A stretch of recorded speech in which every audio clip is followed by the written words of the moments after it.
Good morning. ये geography का हमारा सेकंड लेक्चर है जिसमें हमारा चैप्टर है फिजिकल फीचर्स ऑफ इंडिया। इसमें हमें लैंड के फॉर्मेशन के बारे में, लैंड मीन्स यहाँ क्रस्ट से है, जो पृथ्वी की ऊपरी सतह है उसको हम क्रस्ट या अपर लेयर कहते हैं। तो सबसे पहले ये जो पूरी जमीन है, जो टोटल क्रस्ट है या जो ऊपरी हिस्सा है पृथ्वी का, वो एक साथ जुटा हुआ था। मतलब जो अभी हमें कॉन्टिनेंट्स देखने को मिलते हैं ये सब पहले एक साथ जुड़े हुए थे, जिसको हम गोंडवाना लैंड के नाम से जानते हैं। और इन प्लेट्स में मूवमेंट होने की वजह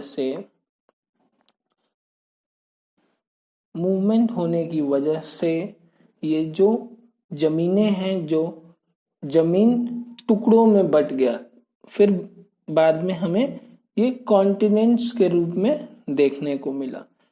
और इन्हीं प्लेट्स के मूवमेंट्स की वजह से अर्थक्वेक आता है। और ये जो मूवमेंट्स हैं ये 3 प्रकार के होते हैं। सबसे पहला है ट्रांसफॉर्म बाउंड्री, दूसरा है डाइवर्जेंट बाउंड्री, तीसरा है कन्वर्जेंट बाउंड्री।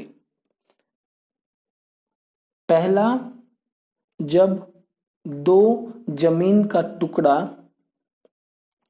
प्लेट 1 प्लेट 2 जब एक नॉर्थ डायरेक्शन में मूव कर रहा है और दूसरा साउथ डायरेक्शन में मूव कर रहा है, तो इन दोनों के बीच का जो मूवमेंट होता है उसको हम ट्रांसफॉर्म बाउंड्री कहते हैं। फिर से बता दूं, जैसे कि जमीन का एक टुकड़ा प्लेट 1 और प्लेट 2, जमीन का दूसरा टुकड़ा एक नॉर्थ डायरेक्शन में मूव कर रहा है, दूसरा साउथ डायरेक्शन में मूव कर रहा है, ऐसे मूवमेंट को हम ट्रांसफॉर्म बाउंड्री कहते हैं। दूसरा, डाइवर्जेंट बाउंड्री। यहां पे दो जमीन का टुकड़ा प्लेट 1 प्लेट 2 जब दोनों अलग दिशा में मूव करते हैं तो उस मूवमेंट को हम डाइवर्जेंट बाउंड्री कहते हैं। मीन्स एक देख सकते हैं कि वेस्ट में जाएगा और दूसरा जो प्लेट है वो ईस्ट डायरेक्शन में जाएगा, तो ऐसे मूवमेंट को हम डाइवर्जेंट कहते हैं। मीन्स एक जगह से हटना, डाइवर्स होना, ठीक। और तीसरा है कन्वर्जेंट बाउंड्री। कन्वर्जेंट बाउंड्री वो है जब दो प्लेट्स, जैसे कि एग्जांपल आप अपने हैंड को ले लीजिए, और जब दोनों तरहस्थियों को, पाम को, दोनों को एक ही डायरेक्शन में जब हम लाएंगे तो फिर वो क्या होगा कि ऊपर की तरफ उठता जाएगा। मीन्स दोनों एक ही डायरेक्शन में जब बढ़ने लगते हैं तो फोर्स होने की वजह से और उस मूवमेंट होने की वजह से क्या होगा कि जमीन ऊपर की तरफ उठती जाएगी। तो ऐसे मूवमेंट को हम कन्वर्जेंट बाउंड्री कहते हैं। और इन्हीं की वजह से अधिक माउंटेन्स बनते हैं। Means most of the mountains इस मूवमेंट की वजह से बनते हैं। एग्जाम्पल हिमालयाज। अब हम देखेंगे हिमालय माउंटेन का फॉर्मेशन कैसे हुआ। जब दो प्लेट्स आपस में टकरा गए तो हिमालय माउंटेन का फॉर्मेशन हुआ। वो दो प्लेट्स थे, यूरेशिया प्लेट और इंडो ऑस्ट्रेलियन प्लेट। तो ये जब दोनों प्लेट, कौन सा इसमें मूवमेंट हुआ, कन्वर्जेंट बाउंड्री मूवमेंट हुआ, तो हिमालय माउंटेन का फॉर्मेशन हमें देख।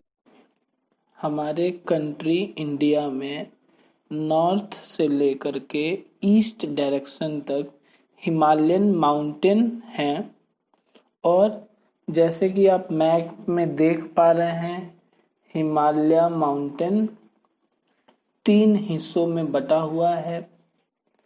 और जो सबसे ऊपर नॉर्थ में है, सबसे ऊपर, वो हिमाद्री माउंटेन है। इसको हम इनर हिमालय भी कहते हैं।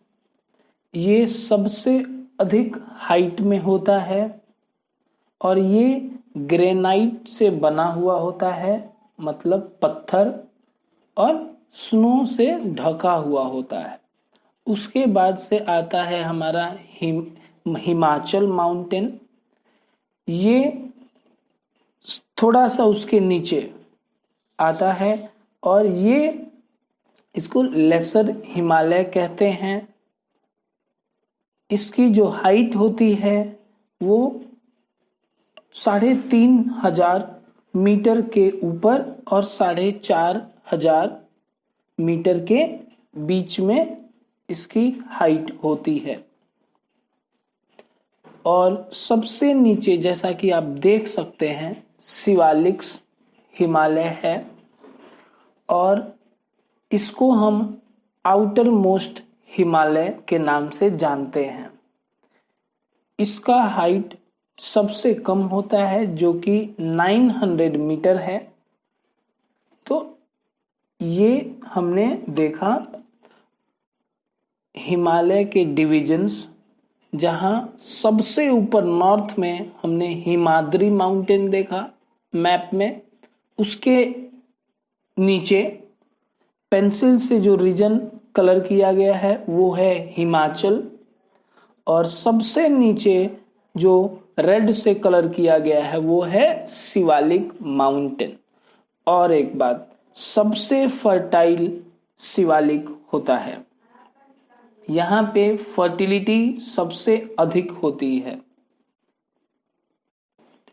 Example of Himadri mountain, mount K2, mount Everest.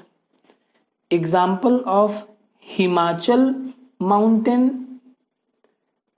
Kashmir valley, Kangra and Kullu valley. Example of Shivalik mountain, Kothri Dun, Patli Dun, Dehradun. तो ये थे हमारे mountains. Himalaya mountain region wise भी डिवाइडेड है, जैसा कि आप ये मैप में देख सकते हैं। नॉर्थ में जम्मू कश्मीर रीजन में एक बनाया गया है रीजन, जो कि पंजाब हिमालय जिसको हम कहते हैं, और ये रीजन इंडस रिवर और सतलुज रिवर के बीच में आता है। फिर है कुमाऊन हिमालय, जो कि स्टार से बनाया गया है वो रीजन, वो सतलुज रिवर और काली रिवर के बीच का रीजन है। फिर आता है हमारा नेपाल हिमालय। नेपाल हिमालय रीजन है जो कि काली रिवर और टेस्टा रिवर के बीच का हिस्सा है। इसके बाद से हमारा आता है हिमालय, जिसको असम हिमालय के नाम से जाना जाता है। ये टेस्टा रिवर और देहांग रिवर के बीच का हिस्सा है। और एक आखिरी में होता है पूर्वांचल करके रीजन। तो ये था, हमने हिमालय के बारे में पढ़ा, जो कि रीजन वाइज डिवाइड किया गया है, मीन्स क्षेत्र के आधार पे भी ये है। तो ये पार्ट उतना इम्पोर्टेंट नहीं है एग्जाम पॉइंट ऑफ व्यू से। जो हिमालय जो 3 टाइप्स के थे वो मेनली एग्जाम्स में आते हैं। अब जैसा कि हम मैप में वेस्ट की तरफ देख सकते हैं, पेंसिल से शेड किया गया रीजन है। ये है इंडियन डेजर्ट, जिसमें राजस्थान वाला रीजन आता है। अच्छा, ये जो रीजन है ये सबसे कम रेनफॉल रिसीव करता है, जो कि सालाना 150 मिलीमीटर से भी कम होता है। यहाँ पे वेजिटेशंस वगैरह बड़ी ही मुश्किल से देखने को मिलती है। यहाँ का क्लाइमेट भी वैसा ही रफ और टफ होता है, जिसको हम एरिड क्लाइमेट कहते हैं। और इस रीजन में केवल एक ही मुख्य नदी है जो कि मैप में आपको देखने को मिल रहा है, रेड रीजन से बनाई गई है, रेड मार्क से, जिसको लूनी रिवर के नाम से दिखाया गया है। तो ये था हमारा इंडियन डेजर्ट।